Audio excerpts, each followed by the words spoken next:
Warning: these social media platforms may be hazardous to your health. Censorship kills. Pain coming. This has been a PSA by Breaking Spectre. Well, good morning, everybody. How you doing? Spectre here on this now 16th day of November. It is Tuesday. Hopefully you guys are doing well.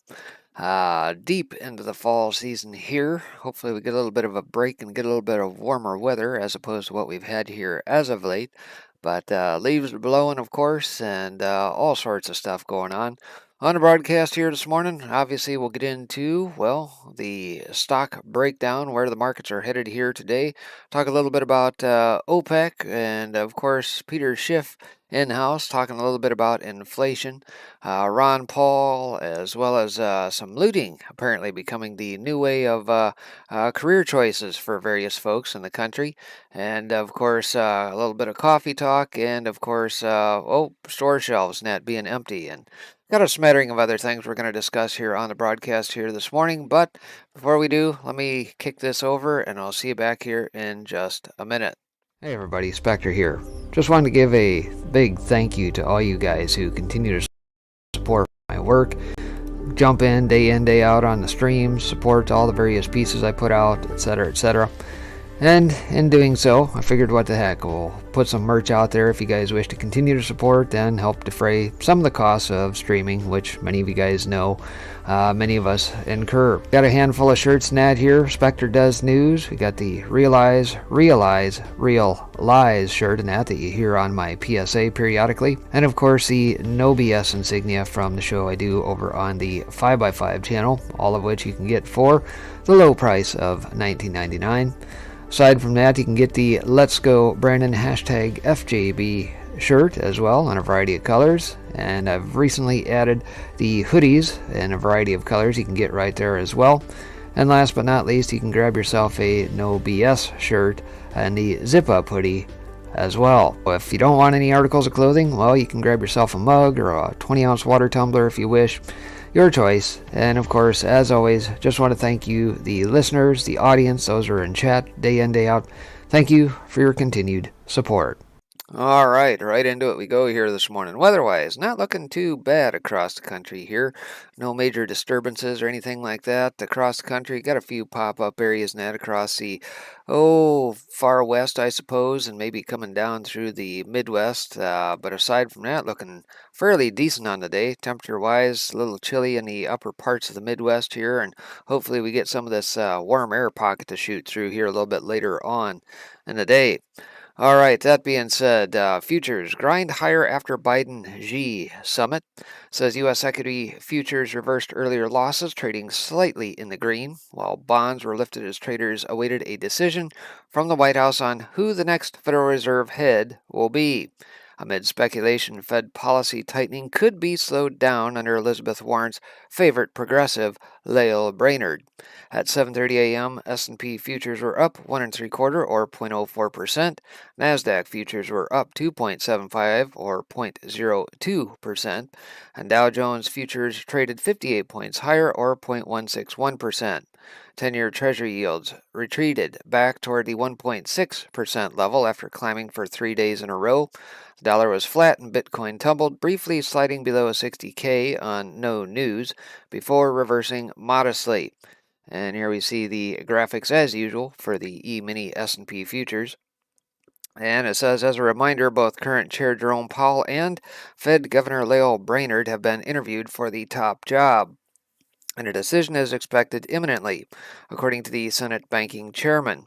The news earlier this month that Brainerd is in the running sent long bond yields tumbling on the assumption that she would be significantly more dovish. Also, futures bounced on news Pfizer reached a licensing agreement that will allow generic drug manufacturers to produce inexpensive versions of its COVID-19 pill for 95 low and middle income countries. Following a similar move by Merck & Company, and in a statement on Tuesday, Pfizer said it has signed an agreement with the United Nations-backed Medicines Patent Pool to license the experimental pill. Once it is authorized by regs to generic companies that can supply it to countries that account for roughly 53% of the world population. Flashing into some of the movers of the day, Peloton shares plunged as much as 8.1% in pre-market trading after the company said it has started an underwritten public offering of $1 billion of its Class A shares. Tesla shares fall as much as 1.7% U.S. pre-market trading after CEO Elon Musk sold more shares in the EV maker. Musk exercised options and sold around another $930 million in Tesla shares on Monday, adding to the $6.9 billion he had already sold last week. Cryptocurrency-exposed stocks fell in U.S. pre-market trading and in Europe, with Bitcoin and Ether both declining amid a broad sell-off in digital assets. Stocks moving include Riot Blockchain and Marathon Digital, the latter after it plunged in the prior session. Rivian Automotive shares rise as much as 5.4% U.S. pre-market trading, continuing the run of gains for the EV maker since its IPO last week. The stock touched slightly more than double its IPO price. And Created jumped as much as 50% U.S. pre-market trading after it reported third-quarter earnings, reaffirmed its 2021 revenue view, and inflated guidance for 2022. Flashing forward into the old market snapshot, S&P 500 futures, little changed at 4674.50. Stocks Europe 600 up 0.2% to 489 and change. Nikkei up 0.1% to 29808.12. Shanghai Composite down 0.3% to 3521.79. Euro little changed at 1.1363. Brent futures up 0.4% to 82.41 a barrel. Gold spot up 0.6% to 1874.23 per ounce. And U.S. dollar index up 0.11% to 95 and change. Overnight, out of Bloomberg, Senate Banking Chairman Sherrod Brown said he was told by White House officials to expect an imminent announcement about President Joe Biden's pick to chair the Federal Reserve. A gauge of implied volatility suggests the action in treasuries is far from over. The ICE Bank of America Move Index, which measures one-month swings in U.S. sovereign debt, climbed to 81.59 on Monday, the highest since April 2020.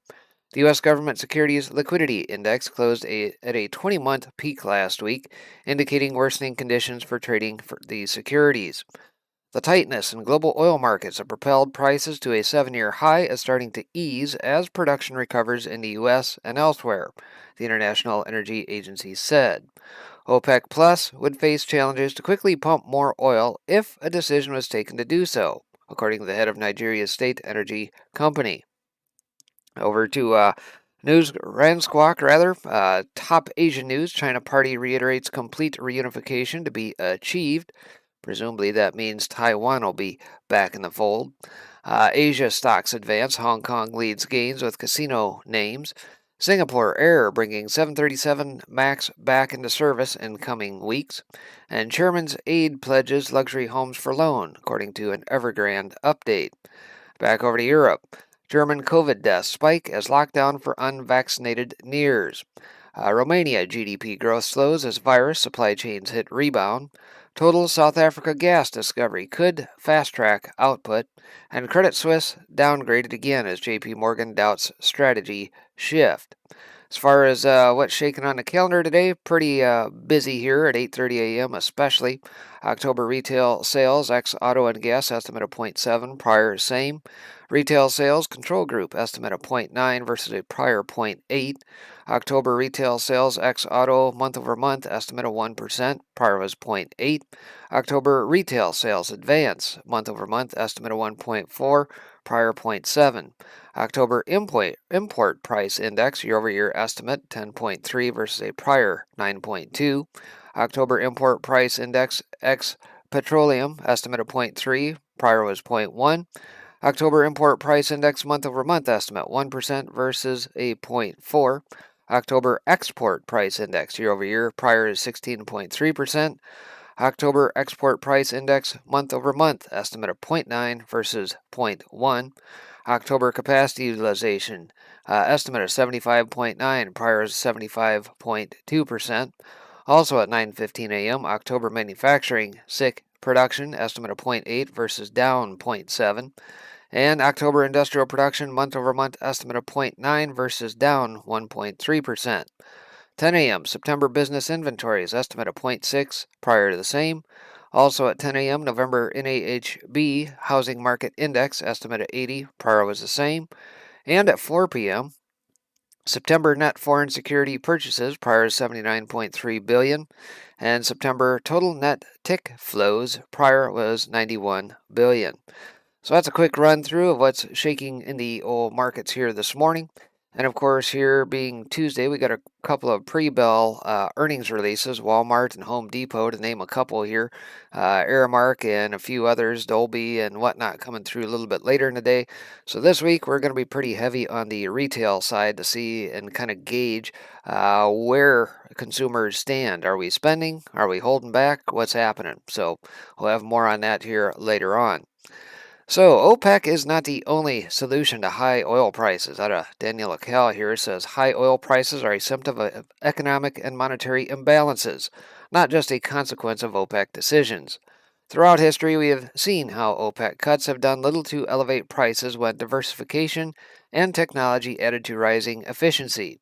Likewise, OPEC output increases do not necessarily mean lower prices, let alone reasonable ones.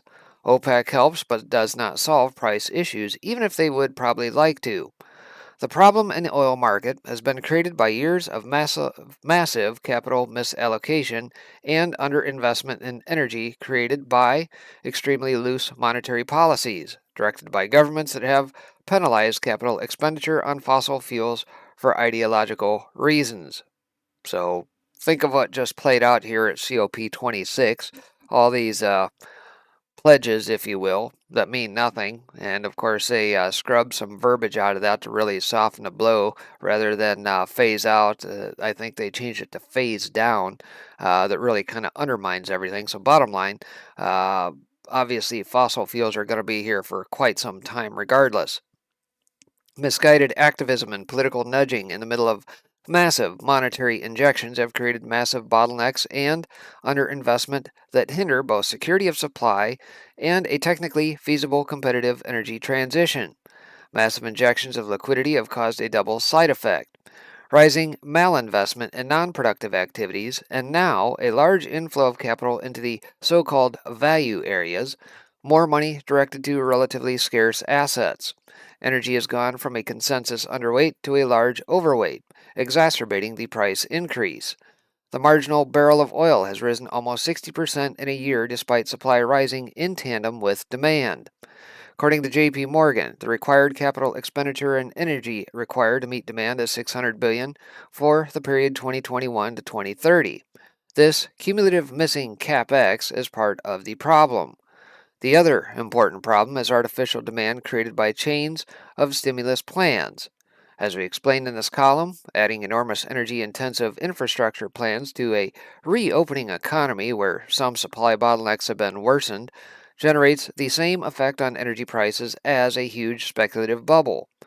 Political intervention also created an important price impact on the marginal barrel of oil, threatening to ban domestic development of energy resources in the United States, or announcing the prohibition of fossil fuel investment in some European summits, makes the net present value of the long-term marginal barrel higher, not lower.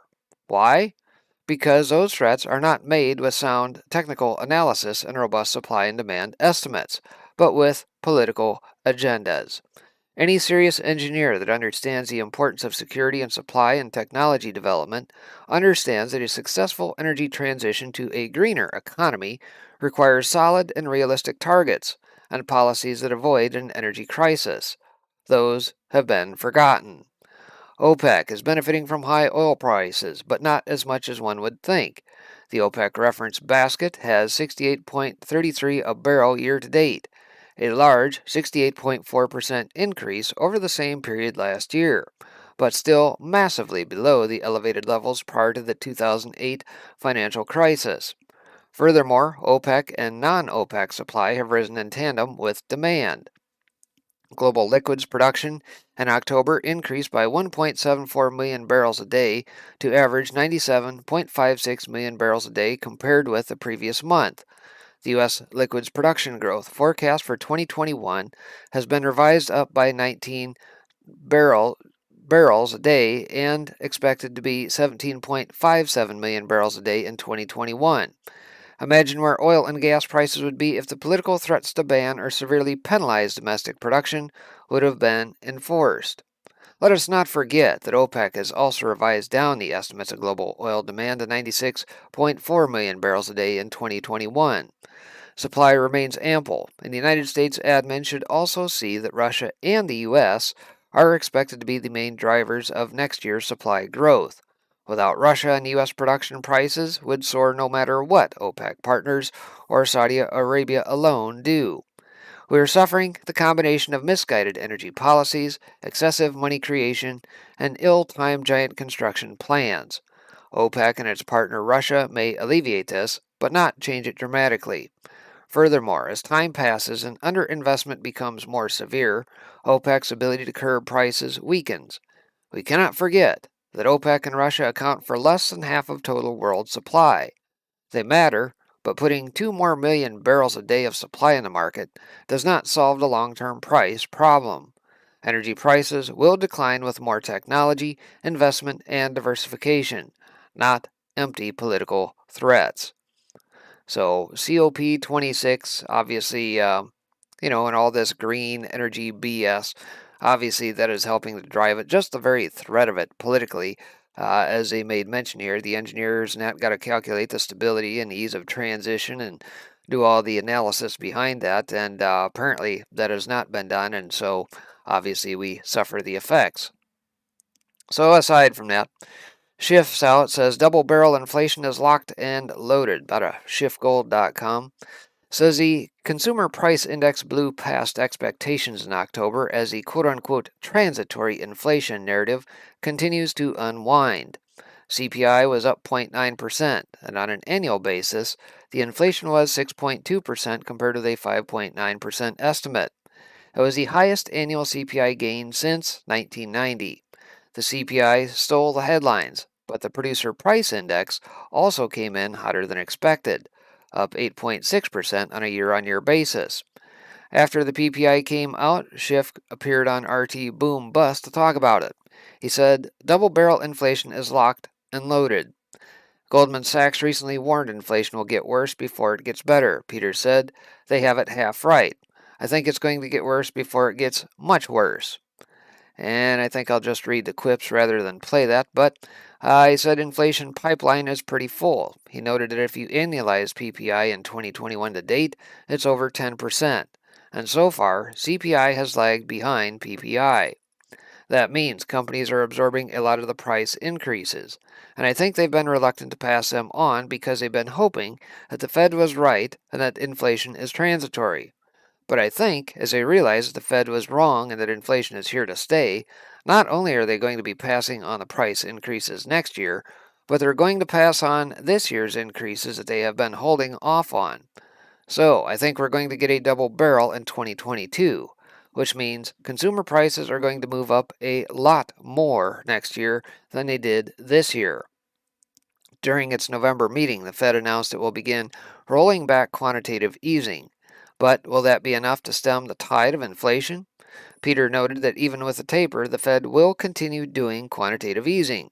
And of course, this is just temporary. They're going to back up the truck and do even more QE. The federal government continues to spend money at a torrid rate. Congress recently passed a $1.2 trillion infrastructure bill, and there's an even bigger spending bill in the pipeline. Where will all the money to pay for all this government spending come from? They're not getting it from higher taxes, so they're going to get it from the Fed, and the Fed is going to have to expand its asset purchase program to buy up all these bonds that are going to be sold to finance all this spending. Despite some concessions that there is inflationary pressure, the government narrative continues to be that it's primarily due to a stronger economy and associated supply chain problems. Peter said the idea that inflation is somehow the price we pay for prosperity is nonsense. Governments have been trying to rationalize and blame the public for inflation for decades.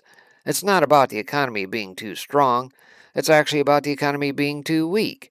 And because the economy is so weak, we're printing all this money, and that is the source of the problem. We're producing money, not stuff, and so the price of that stuff is going up. Meanwhile, the U.S. is importing record amounts of stuff. The trade deficit has skyrocketed to record levels. But despite the surge of imports, prices continue to rise because the economy is so weak. The U.S. still can't produce enough to fill the gap. So, are there any solutions to these problems? Peter said there are no politically acceptable solutions. The actual solution is to stop the presses and go cold turkey on QE. And then the central bank needs to legitimately tighten, shrink its balance sheet, withdraw money from the economy, and allow interest rates to rise. The government also needs to slash spending. That means the stock market is going to have to come down. The real estate market is going to have to come down. A lot of bubbles are going to have to deflate if we're going to address the inflation problem. But Peter said that's not going to happen. As a result, inflation will get much worse. That means the average American has a huge problem that he's going to have to live with and potentially deal with if they can. And he's probably right. The likelihood that they can actually get away with not doing QE and allow interest rates to rise would be the death of corporations because they have borrowed so much cheap money. And by the way, have probably filtered that back down into their CEOs and everybody else through stock buybacks and everything else, that there's no way they can. They wouldn't be able to service their debt if they allow interest rates to rise. It'd be like taking crack away from a junkie. That's exactly what has happened with corporations and the cheap money at this point. So aside from that, Ron Paul exposes the Federal Reserve's failure, and of course, in the Fed, Game for That, authored by Ron Paul over at the Ron Paul Institute for Peace and Prosperity, says, what do the Federal Reserve and neoconservatives have in common? They both refuse to admit that their policies, the neocons' promotion of perpetual war, and the Fed's manipulation of the money supply, are complete failures, having produced the opposite of the promised results. The latest example of the Federal Reserve engaging in Bill Kristol-like levels of denial is the Fed's continued insistence that the return of the 70s-style inflation is a quote-unquote transitory phenomenon, resulting from the end of the lockdowns. The Fed has acknowledged the transitory inflation will last until at least 2022, yet it is still determined to keep interest rates at or near zero until the job situation improves. To be fair, the Fed has finally announced plans to cut back on its money printing activities by reducing by $15 billion a month in monthly purchases of $80 billion of Treasury bonds and $40 billion of mortgage-backed assets. It is unlikely that the Fed will stick to its plans to taper its purchase of Treasury bonds. The Fed's Treasury bond purchases enable the federal government to run up the debt without increasing taxes or paying punishingly high interest on the debt. The Congressional Budget Office projects that by 2030, the federal debt interest cost will more than double to $829 billion. That is more than the government spent on the military in 2020. Despite the looming fiscal crisis, Congress is unlikely to cut spending anytime soon. Instead, Congress members are debating a $1.75 trillion social spending plan, having just passed a $1.2 trillion infrastructure bill. Contrary to the claims of President Biden and his allies, this new spending will not reduce inflation. What it will do is hasten and deepen the inevitable economic crisis caused by government overspending. Of course, most Republicans will continue opposing big increases in spending and debt, as long as Dems sit in the Oval Office. A Republican who becomes president will likely believe, as Dick Cheney has said, that President Reagan taught us that deficits don't matter. The difference between the parties is Republicans are less likely to raise taxes. So, no matter who controls Congress and the resident presidency, spending and debt can keep increasing. The Fed may also take dramatic action to keep interest rates low if other purchasers of federal debt demand higher interest rates in anticipation of future inflation. Such a situation would be a sign of what Ludwig von Mises called a crack-up boom. A crack-up boom occurs when the public anticipates continuing devaluation of the currency, causing them to factor future price increases into their economic plans. Crack-up booms are preceded or accompanied by economic crises that can lead to the rise of authoritarianism. However, this is not inevitable. Important steps can be taken, including cutting spending on militarism and corporate welfare, phasing out the entitlement and welfare programs, and auditing and ending the Fed. Those of us who know the truth should seek to convince our fellow citizens of the importance of restoring a limited constitutional government that does not try to run the economy, run the world, or run our lives. And it seems that's same song, different verse out of Ron Paul. It's the same thing we've been harping on for years, even since the days Ron Paul was back in Congress. Audit the Fed, then end the Fed. All right, so aside from that, looting apparently is becoming a new way of life in some parts of America. Michael Snyder says this, says the level of lawlessness that we are now witnessing in the United States of America is absolutely breathtaking. Says on average, thieves are stealing more than $100 million worth of merchandise from our retailers every single day. Just think about that. I've written extensively about the shoplifting epidemic that is plaguing this country, but even I didn't know that things had gotten that bad. Sadly, much of the thievery is being committed by highly organized gangs of looters. Last week, I posted absolutely stunning video of one of the gangs stealing vast quantities of laundry detergent from a retail store in Connecticut. Check this out.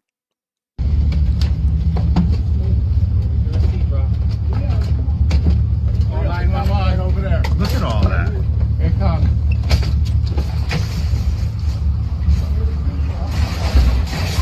Don't, because you're gonna get fired. That's why prices go up, because of these.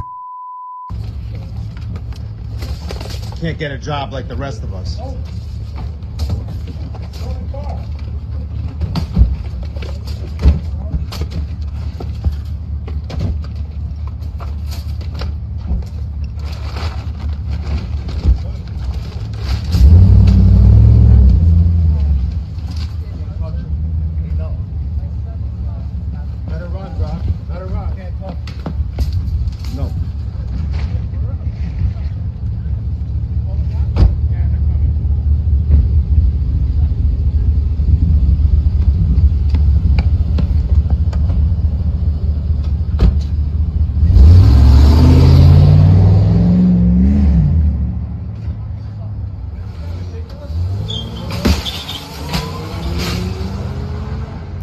And off they go. Like Bonnie and Clyde, I guess, as I shared that video with someone that I trust, and that individual wondered why they hadn't taken something more expensive, like big screen televisions. Well, now we have the video of that exact same group of looters wheeling big screen TVs right out the front door of another store in Connecticut. Oh, you don't even have to look at the full coverage.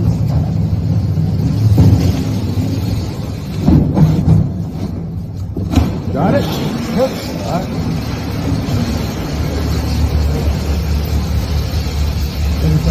Hi, this is Dr. calling from DJ. I have 3 TVs at my store.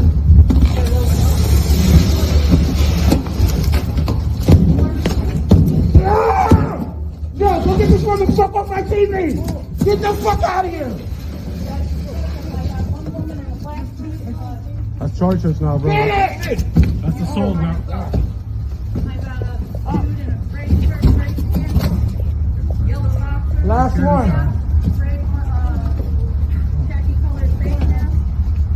They're trying to load it into the bag. We're not trying, we are. They're trying to load it into the bag of the tan-colored Odyssey minivan. Oh, bet.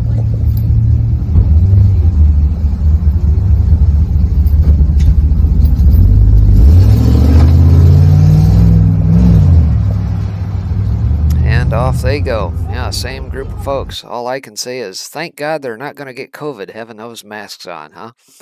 Says these professional looters seem to have no fear of being confronted.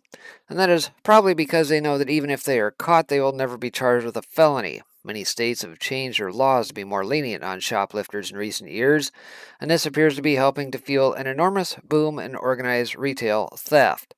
Gangs of professional looters have been snatching racks of clothing and other items for years, but the National Retail Federation reports in its most recent survey of retailers that more lenient penalties and prosecution policies are fueling a rise in such crimes. Many states have increased the threshold of what constitutes a felony, which has had the unintended consequence of allowing criminals to steal more without being afraid of stronger penalties related to felony charges, the trade association reported. Nearly two-thirds of retailers report that they've seen an increase in the average ORC case value in these states. My guess is that the thieves in the two videos are selling what they steal online. Of course, they are far from alone.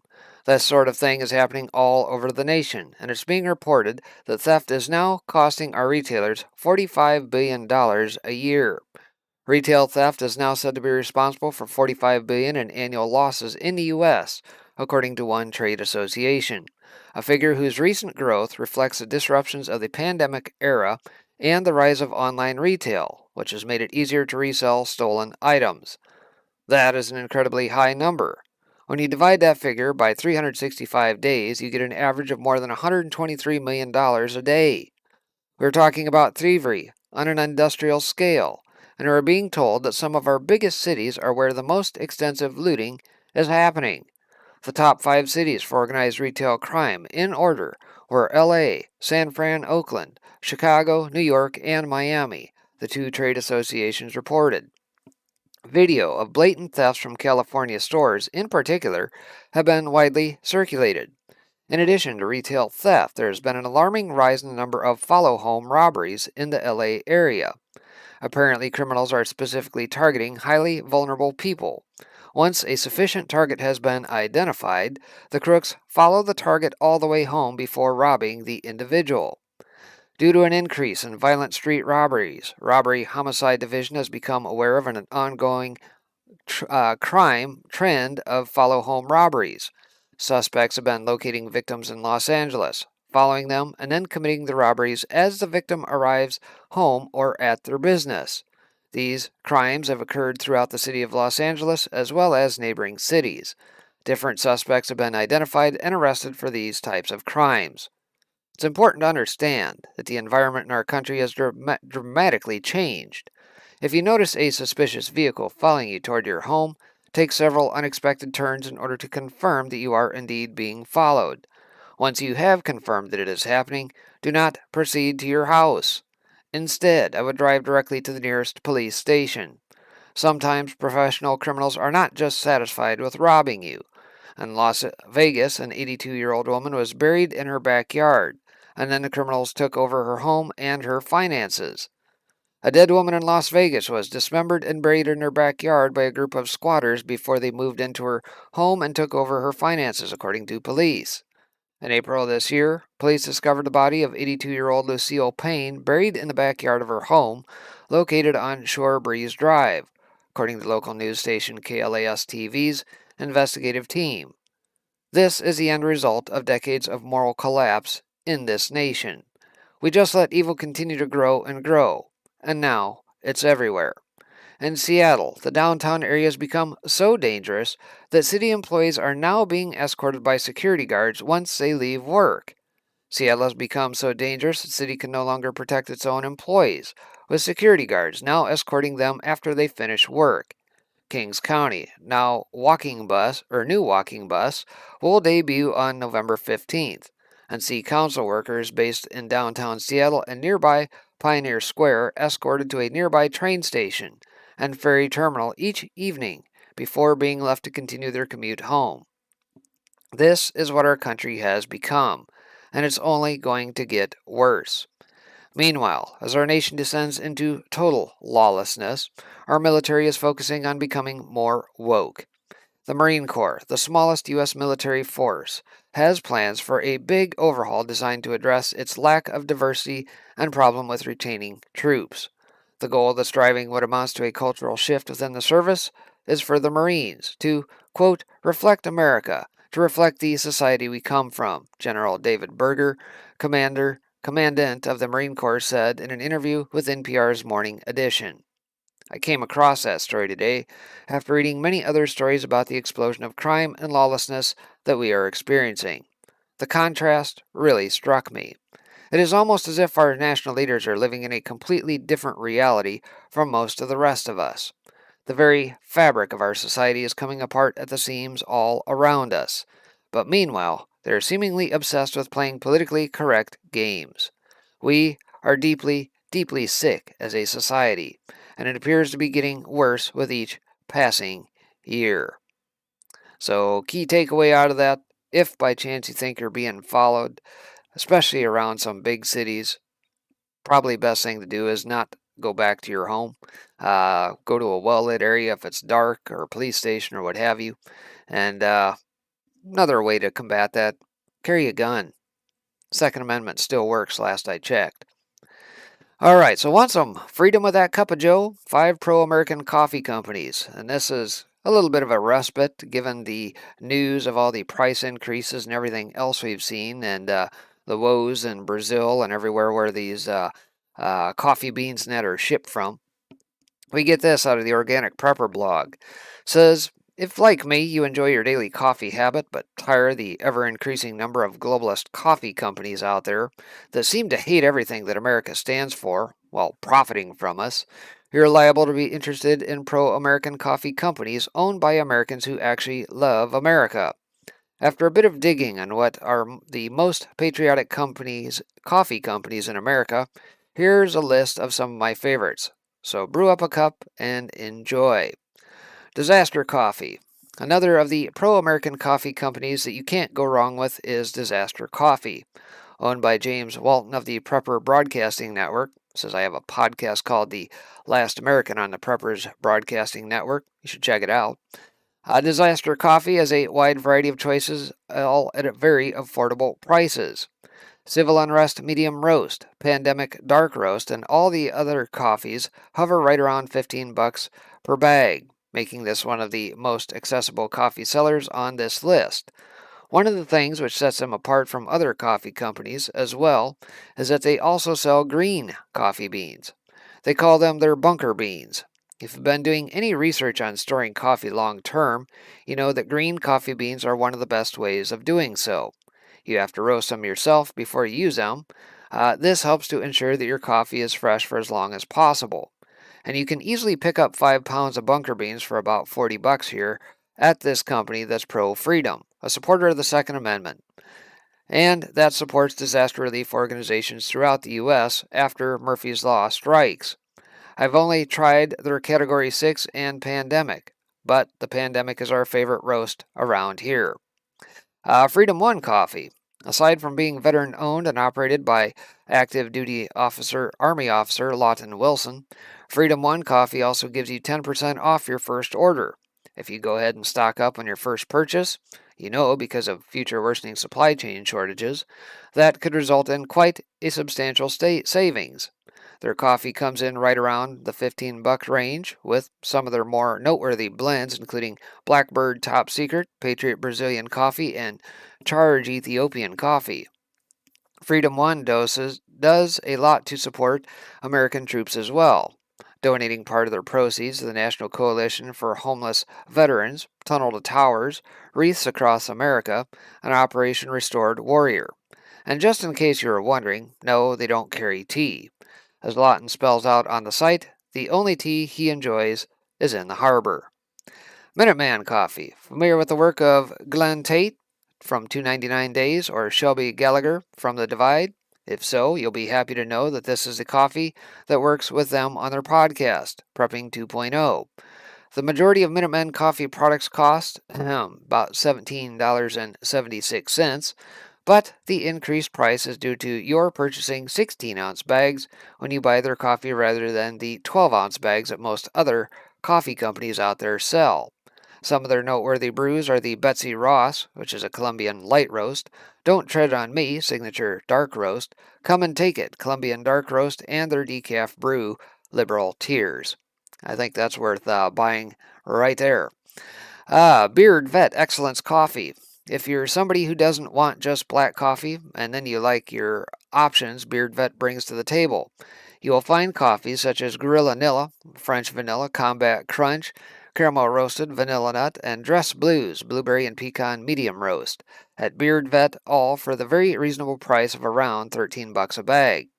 They offer free shipping on purchases over $35 as well. So if you stock up now and grab a couple bags for Christmas presents as well, you can save yourself a pretty penny. They do a number of sales throughout the course of the year that can only be described as fantastic. Coffee for about $10 a bag, anyone? And have done a lot of work in the past helping disabled vets and Gold Star families. This is definitely one of the pro-American coffee companies you're going to want to keep your eyes on. And Revere Coffee Company says while they don't have as many options as many of the other guys out there, it's hard to argue with $13 a bag. Here you can find your standard light, medium, and dark roasts in their Freedom, Liberty, and the Patriot coffees.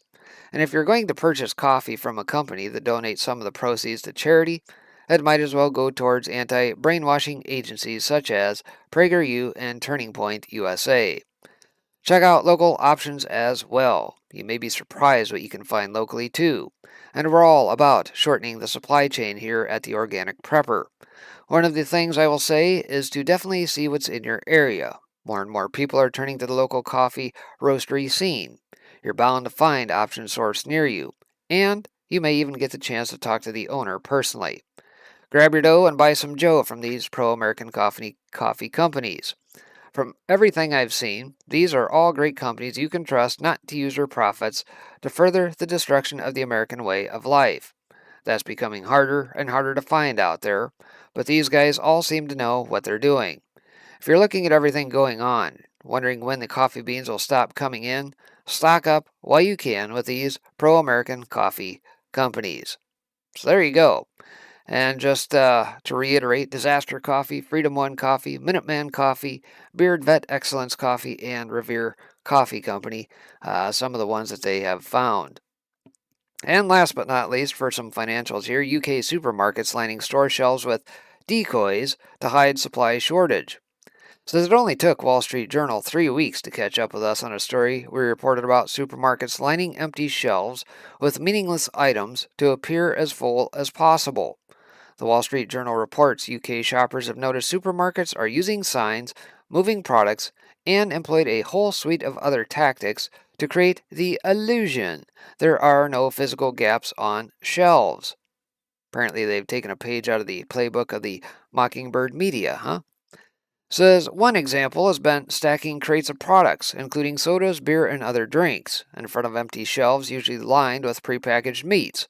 Other boxes filled with chocolate candy have been stacked high to mask the reality fresh vegetables are out of stock. Cooperative Group Limited, a British food retailer, stocked refrigerated displays with condiments to ensure customers wouldn't see empty racks. We've been impacted by some patchy disruption to our deliveries, a spokesperson for Co-op said.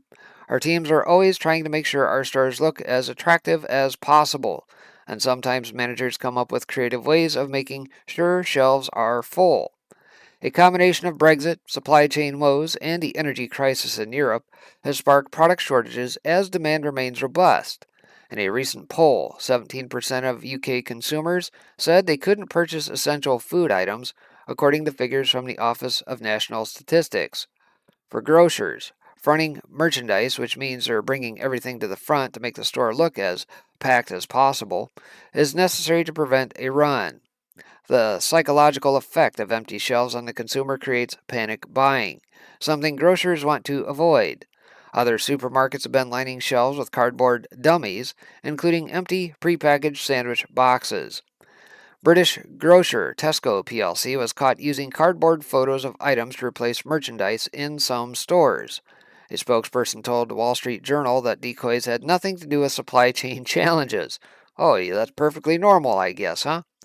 Meanwhile, Sainsbury's plc and the John Lewis Partnership plc's Waitrose and Partners used signs to fill empty shelves. Catherine Shuttleworth, founder and chief executive of retail consulting firm Get Savvy Marketing Ltd., said the use of cardboard placeholders makes operations easier to fill empty shelves. It's probably quicker and definitely cheaper to put bits of cardboard in than it is to do anything else, such as reorganizing a store's aisles or moving stock to fill the empty space, Shuttleworth said. Grocery store managers on both sides of the Atlantic are deploying some of the oldest tricks to create an appearance that everything is all right, so consumers don't panic hoard. All about the illusion, isn't it? Where have we heard that before? And in any case, moving on to some other news, the Rittenhouse prosecution's rebuttal argument was so bad it made jaws drop. I didn't get a chance to watch all this yesterday, had a number of things going on, but obviously the final arguments in that were made. I believe that the jury is to come back here today. Whether or not they'll have a decision or a verdict remains to be seen. But what little I did catch, I did see that the prosecution was grasping at straws. So Auto Red State says, we've been writing about how awful the Rittenhouse prosecution's case has been. But the prosecution's falsehoods during their closing today were more than beyond the pale. Every lawyer wants to put on the best possible case they can, but it doesn't mean that you falsely frame the law or the facts to the jury. The prosecutor's first obligation is not to win, but to seek justice and the truth, even if it means that they lose in the process. That wasn't what we saw on display today in that courtroom. However, if Assistant District Attorney Thomas Binger's closing remarks earlier today were bad and troubling from an ethical point of view, and they were, they also had the potential to confuse the jury. They presented a false idea of what the law and the facts were. Binger even tried to argue provocation at the last minute. In words of the defense, Binger came to that argument after their case explodes. If the jury believes Binger rather than the truth and is deceived into thinking there is no right of self-defense because Rittenhouse provoked Rosenbaum, that could be problematic to the argument of self-defense as we've previously explained. The defense did bring the closing back to a little sanity with its argument, logically working through the panoply of lies told by the prosecution and reminding the jury what this was really about. Not politics or media lies, but the life of a teenager who had been chased and attacked, who is now on trial because he lawfully defended himself.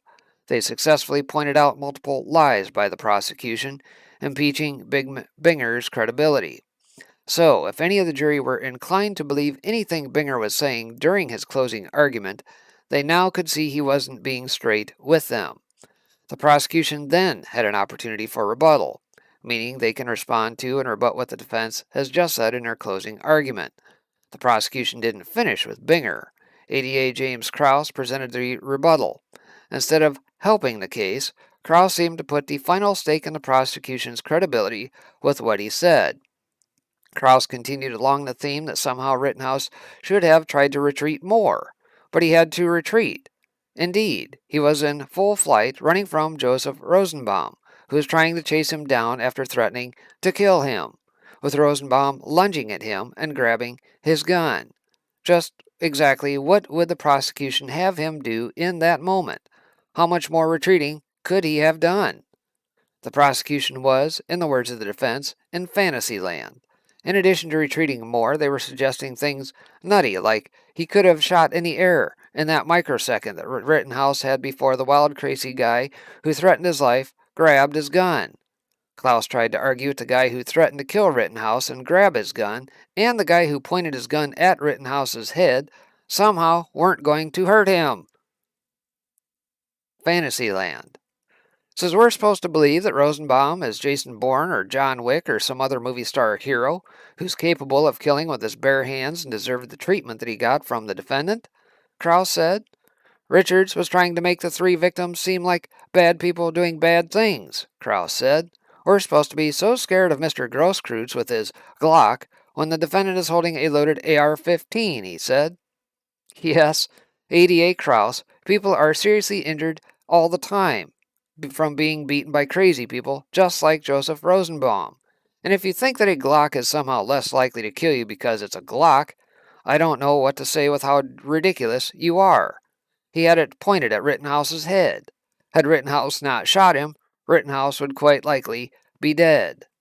But then Krause hit true peak foolishness.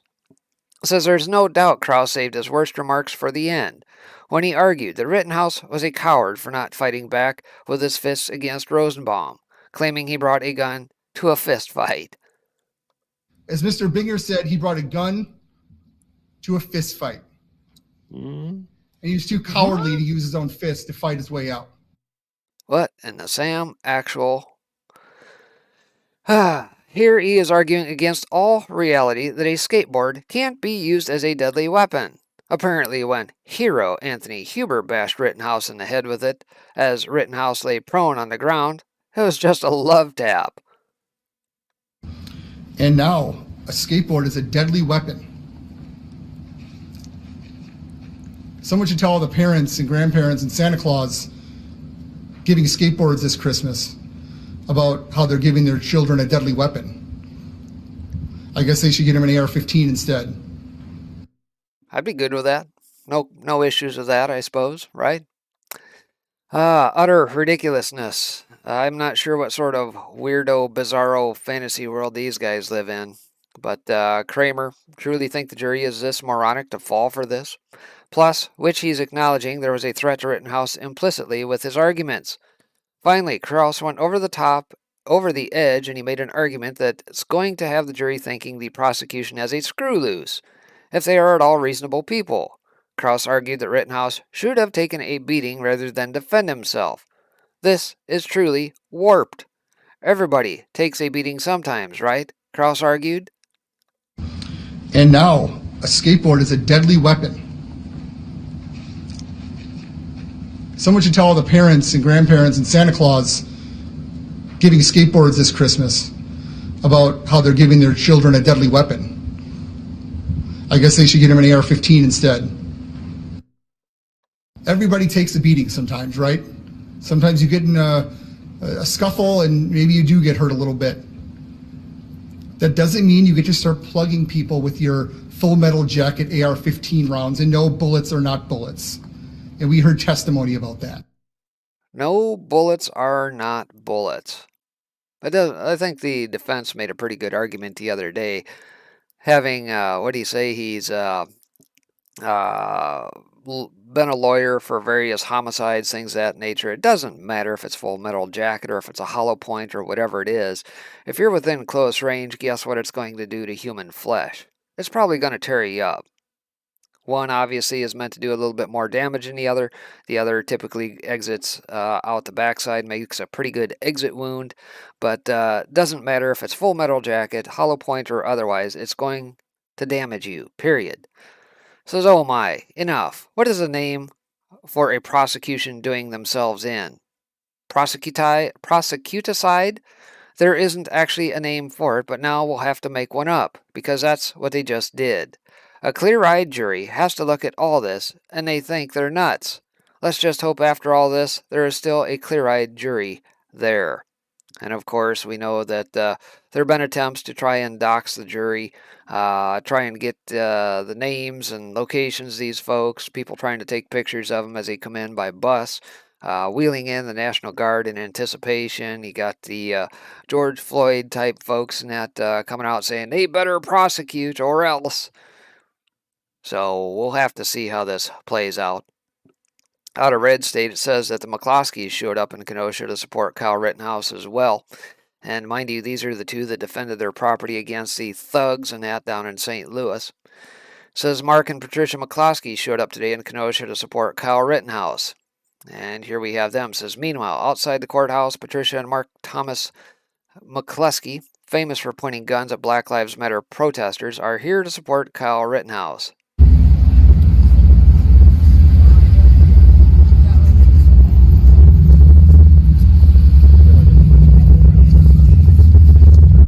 If I'm not mistaken, I believe that one of them is running for office as well.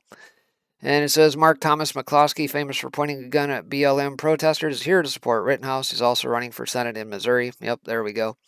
Outside the Kenosha courthouse, Mark McCloskey says Kyle Rittenhouse is a victim of cancel culture. I feel bad for anybody that gets destroyed in the press for doing no more than protecting themselves and their fellow fellow citizens. There is a cancel culture in this country that destroys your ability to tell the truth, to be honestly portrayed in the press. Excuse me, and as I said the day after our event back in June of last year, if I'd been the senior partner at the largest law firm in St. Louis, the next Monday I would have had to go on the apology tour, and no matter how much I apologized, I'd still get fired. And that's the climate in the United States today. And that's why we're after to show that there is a right to defend yourself, there is truth, there is reality, and despite what the mainstream media says, and despite what the President of the United States may say, the jury in this trial heard the facts, and we're hoping that they find Kyle Rittenhouse innocent on all counts. So there you have it in the words of Mark McCloskey. More out of Newsmax. Mark and Patricia McCloskey, the St. Louis couple, had faced gun charges after arming themselves against BLM protesters near their home last year, are in Kenosha, Wisconsin to support Kyle Rittenhouse as the jury nears its deliberations in his trial. The McCloskeys were seen on Monday near the Kenosha County Courthouse as the jury heard closing arguments. Rittenhouse is charged with first-degree reckless homicide, first-degree intentional homicide, and other offenses for shooting 3 men, 2 of whom died in August 2020. We feel for Mr. Rittenhouse, McCloskey told Fox News. We feel he acted in self-defense. We think he's been politically prosecuted, as we were, and we're hoping that the jury find him not guilty on all counts and that he can go home a free man. The McCloskeys pleaded guilty to a misdemeanor charge, and they were pardoned by Missouri Governor Mike Parson. A young man, he was doing the best he could to help his country and to save businesses up here in Kenosha. And as his reward, he's having the rest of his life threatened, McCloskey told Fox News. Mark McCloskey, who's running for Senate in Missouri, said he is in Kenosha to show support for the 18-year-old, who was 17 at the time of the shootings. Rittenhouse's defense team asserts that Rittenhouse fired in self-defense. I'm not going to show up to the courthouse until the jury is out so that we don't get accused of interfering in any way of the results, he said. And of course, court reconvenes tomorrow morning, meaning here today at 10 a.m. when the jury begins deliberations. So we'll keep an eye on that. Aside from that, back across the pond, Lukashenko's threats to cut gas supplies to Europe go against Russian interests too. And so it's almost like they're trying to start some flare-ups worldwide. The Lukashenko deal here with Belarus, right on the border of Poland. Poland says, "Nah, not happening. We're not going to allow these folks in, all these migrants and things of that nature." But it also happens that Belarus happens to be a key area where they ship gas into the eastern part of Europe. So interesting things playing out here. Says Belarusian President Alexander Lukashenko threatened on November 11th to suspend gas shipments to Europe, which would have the potential to trigger a new gas war. Polish news portal Defense 24 reported. According to the author of the article, Minsk cannot allow such a declaration without the approval of Moscow, the country responsible for the current energy crisis in Europe. This suggests that Russian President Vladimir Putin somehow controls Lukashenko. This is often alluded in the West. However, it is a simplistic allegation that ignores the many times that the two leaders have clashed over many issues. It is recalled that before the 2020 Belarusian presidential election, Lukashenko is even somewhat pivoting towards Brussels at the expense of relations with Moscow. According to the article, the current gas situation in Europe is in Russia's hands, especially since the operability of the Nord Stream 2 gas pipeline was sped up. At the same time, according to the Polish outlet, Moscow convinced EU countries to continue signing long-term gas supply contracts. Meanwhile, in the journalist's opinion, Minsk's threat to suspend gas flows could be another argument used by the Kremlin to present evidence of the unreliability of transit countries and the necessity of Nord Stream 2. And I guess I'll break from that article there and say that just this morning we got another headline that I didn't pull into this, but I'm scrolling off to the side here, but basically it said that German regulators suspend Nord Stream 2 approval. European gas prices surge. So, which is it? Do they want the gas out of Russia or not? Because here they would purport that Russia is obviously at fault, but yet here they're saying regulators are suspending Nord Stream 2, so they're cutting their nose to spite their stinking face. It's absolutely insane. So aside from that, out of the Federalist, something to keep an eye on old TikTok here, says how witch talk lets kids dabble in the occult from their phones. Says, although lip syncing, synchronized dancing, and comedic skits tend to catch the most attention on TikTok, another form of art is gaining popularity: witchcraft. Last month, the Washington Post even ran a feature piece taking readers inside the life of a teenage witch, from spellcasting to podcasting. The Wiccan organization Covenant of the Goddess defines witchcraft as a magical religion with many diverse traditions derived from various cultural sources around which covens and individual practitioners base their practices. The hashtag WitchTalk has roughly 20 billion views, making it one of the most popular hashtags on TikTok. One can find thousands of videos on potions, tea leaf and tarot card readings, pendulum boards, astral projection, magic charms, wands, crystals, automatic writing, channeling, and spellcasting. These occultic practices, which would have been much more fringe and less accessible in previous generations, are now highly accessible and even trending for Gen Z, thanks in part to the rise of postmodernism. A substantial amount of witchcraft on hashtag WitchTalk can be referred to as a form of neo-paganism. Linda Jensen, a professor of anthropology at Appalachian State University, defines neo-paganism as the revival of pre-Christian pagan gods, goddesses and spirits, their worship and ritual manipulation. It also involves an animistic sense of spiritual power and a reverence for nature. Neo-pagans focus much of their spiritual practice upon practical results, the ability to affect their environment for magical means. Jensen goes on to explain that neo-pagan practice involves shamanistic states of trance induced by dancing, chanting, percussion, meditation, and the manipulation of other ritual tools such as power bundles, crystals, wands, feathers, and knives. Virtually all of these neo-pagan practices can be found on WitchTalk. There is also a large presence of users who encourage interaction with pagan deities. Neo-paganism functions as an umbrella term for all kinds of different folk religions that employ witchcraft. Some users seek guidance from a transcendent mother goddess, while others pantheistically seek divinity within themselves and nature. Some attempt to channel personal spirit guides, while others look towards ancient Egyptian, Roman, or Norse gods and goddesses. It says different neo-pagan traditions are represented on WitchTalk, like Gardnerian, Alexandrian, Celtic, Georgian, and Dianic, to name a few. Because of this, you can find occasional frustrations and controversies between witches of different traditions, covens, or levels of experience. It is no secret that witchcraft has been on the rise in the United States since the late 20th century. Wicca, one of the more organized of the neo-pagan traditions, has seen its number of adherents multiply by more than 40 times just from 1990 to 2008. The widespread rediscovery of paganism in the United States coincides with a radically transformative change in Western civilization. Many contend that atheistic rationalism is to blame for the crippling of Christian influence in the contemporary West. Although that development should not be neglected, the rise of postmodernism is also contributing to aggressive attacks on both established religion and atheistic rationalism. Dogmatism, whether religious or rationalist, is fiercely criticized as arrogant and intolerant. However, instead of turning to nihilism, members of Gen Z are expanding their spirituality outside of conventional Western religions by incorporating neo-paganism. So bottom line, apparently you can get whatever brew you look for via WitchTalk, apparently. Who knew that was going on? Frankly, I'm not on TikTok and have no plans to get on TikTok, but for those of you that are on TikTok, perhaps maybe you have seen some of this. And really shouldn't be a surprise, frankly.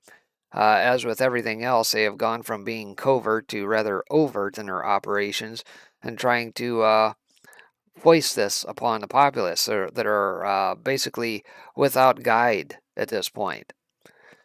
So last but not least, and on a high note here, Right Scoop says Wyoming Republican Party votes to stop recognizing Liz Cheney as a Republican. Aw, too bad. Says the Wyoming Republican Party has struck another blow to Liz Cheney, officially voting to stop recognizing her as a Republican. Per Newsmax says the Wyoming Republican Party will no longer recognize Liz Cheney as a member of the GOP in its second formal rebuke for her criticism of former President Donald Trump. The 31-29 weekend vote by the state party Central Committee followed votes by local GOP officials in about one-third of Wyoming's 23 counties to no longer recognize Cheney as a Republican. Cheney didn't immediately return an email message Monday seeking comment. She has described her vote to impeach Trump as an act of conscience in defense of the Constitution. Trump incited the mob and lit the flame of that day's events, Cheney said after the attack. She is now facing at least 4 Republican opponents in the 2022 primary, including Cheyenne attorney Harriet Hagman, whom Trump has endorsed. Hagman, in a statement, called the latest state GOP Central Committee vote fitting, the Casper Star-Tribune reported. Liz Cheney stopped recognizing what Wyomingites care about a long time ago. When she launched her war against President Trump, she completely broke with where we are as a state, Hagman said. Liz Cheney deserves every bit of this. She has become the favorite Trump-hating Republican of Democrats everywhere, and I can't wait until she loses next year to Hagman or anyone else for that matter. After all, this isn't really about Trump, it's about the fact that Cheney is helping Pelosi Democrats use this January 6th committee to try and hurt Republicans in 2022. That's the whole reason this committee was started in the first place. It had nothing to do with the truth about anything, and Cheney is very glad to help them push their anti-Republican agenda. And this, mind you, is on top of the fact that just yesterday, Steve Bannon obviously went to the field office in D.C., turned himself in, and of course, who knows, we may see Meadows and a number of others follow suit here before long as well with this sham that they've got running at the moment. All I can say is, let the truth be told. Let the videos not surface that need to surface, and I think we'll see a much different narrative play out. And what about Ray Epps? What about all these FBI informants and that who are on the inside?